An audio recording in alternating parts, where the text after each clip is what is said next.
Hi guys, today we're going to be reading Two of Everything, and this was written and illustrated by Lily Toy Hong. Lily Toy Hong enjoys camping, getting together with her large family, and eating Chinese food. She also loves learning about her parents' native country, China, and its many legends and folk tales. One day I would love to visit China and explore the land of my forefathers, she says, and maybe discover more folk tales. So the genre of this text is a folk tale. A folk tale is a story that is often told by people of a country. As I read, look for a simple plot that teaches a lesson, or events that could not happen that in real life. Okay, so this is Two of Everything by Lily Toy Hong. Once long ago, in a humble little hut, lived Mr. Hawktalk and his wife, Mrs. Hawktalk. They were old and very poor. What little they ate came from their tiny garden. In a lucky year when the harvest was plentiful, Mr. Hawktalk had a little extra to take to the village. There he traded turnips, potatoes, and other vegetables for clothing, lamp oil, and fresh seeds. One spring morning when Mr. Hawktalk was digging in his garden, his shovel struck something hard. Puzzled, he dug deeper into the dark ground until he came upon an ancient pot made of brass. "How odd," said Mr. Hawktalk to himself. "To think that I have been digging here all these years and never came upon this pot before. I will take it home. Maybe Mrs. Hawktalk can find some use for it." The pot was big and heavy for old Mr. Hawktalk. As he stumbled along, his purse, which contained his last 5 gold coins, fell to the ground. He tossed it into the pot for safekeeping and staggered home. His wife greeted him at the door. "Dear husband, what a strange pot!"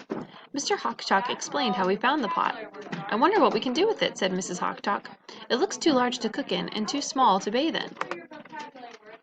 As Mrs. Hawktalk leaned over to peer into the pot, her hairpin, the only one she owned, fell in. She felt around in the pot, and suddenly her eyes grew round with surprise. "Look!" she shouted. "I've pulled out 2 hairpins, exactly alike, and 2 purses, too." Sure enough, the purses were identical, and so were the hairpins. Inside each purse were 5 gold coins. Mr. Hawktalk was so excited he jumped up and down. "Let's put my winter coat inside the pot. If we are lucky again, the pot will make 2 coats, and then we will both stay warm." So into the pot went 1 coat, and out came 2 coats. They began to search the house and quickly put more things into the magical pot. "If only we had some meat," wished Mr. Hawktalk, "or fresh fruit, or one delicious sweet cake." Mr. Hawktalk smiled. "I know how we can get anything we want," she said. She put their 10 coins into one purse, then threw it into the pot. She pulled out 2 purses with 10 coins in each. "What a clever wife I have!" cried Mr. Hawktalk. "Each time we do this, we will have twice as much money as before." The Hawktalks worked late into the night, filling and emptying the pot until the floor was covered with coins. Morning came, and off went Mr. Hawktalk with a long list of things to buy in the village. Instead of vegetables, his basket was filled with gold coins. Mrs. Hawktalk finished all of her chores and sat down to enjoy a cup of tea. She sipped her tea and admired the brass pot. Then, with a grateful heart, she knelt and embraced it. "Dear pot, I do not know where you came from, but you are my best friend." She stooped over the pot to look inside. At that very moment, Mr. Hawktalk returned. His arms were so full of packages that he had to kick the door open. Bang! Mrs. Hawktalk was so startled that she lost her balance and fell head first into the pot. Mr. Hawktalk ran over and grabbed his wife's legs. He pulled and tugged until she slid out onto the floor. But when he looked into the pot again, he gasped. 2 more legs were sticking straight out of it. Naturally, he took hold of the ankles and pulled. Out came a second person. She looked exactly like his wife. The new Mrs. Hawktalk sat silently on the floor, looking lost. But the first Mrs. Hawktalk cried, "I am your one and only wife. Put that woman back in the pot right now." Mr. Hawktalk yelled, "No! If I put her back, we will not only have 2 women, but 3. One wife is enough for me."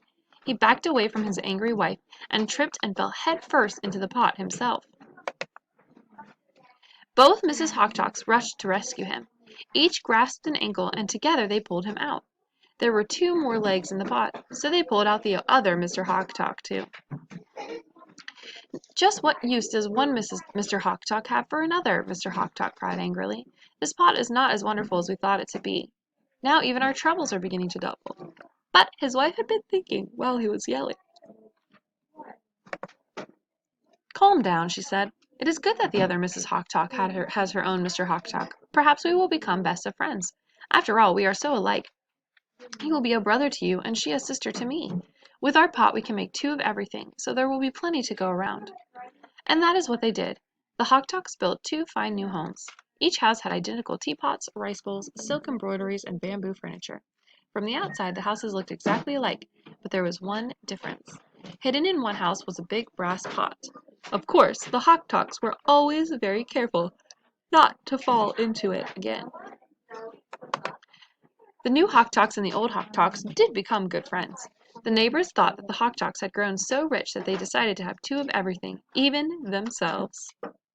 And so that was two of everything. So your challenge today is to review the flow map of our thinking maps, and that shows sequencing.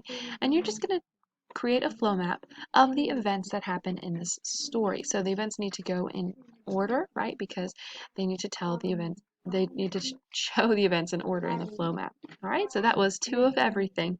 Have a great rest of your day.